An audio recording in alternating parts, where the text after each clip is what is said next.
Yok abi bizim Yok, petrol 300 var lira ya. budur. Bizim petrol var.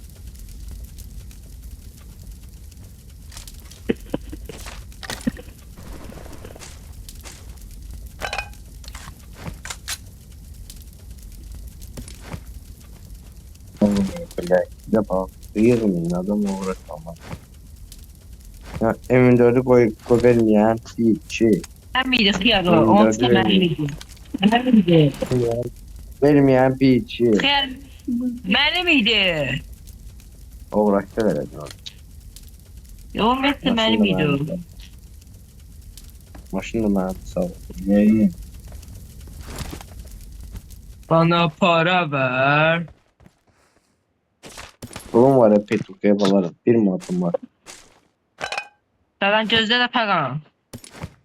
Gözlüğüm de o. Gel gideceğim. Bakın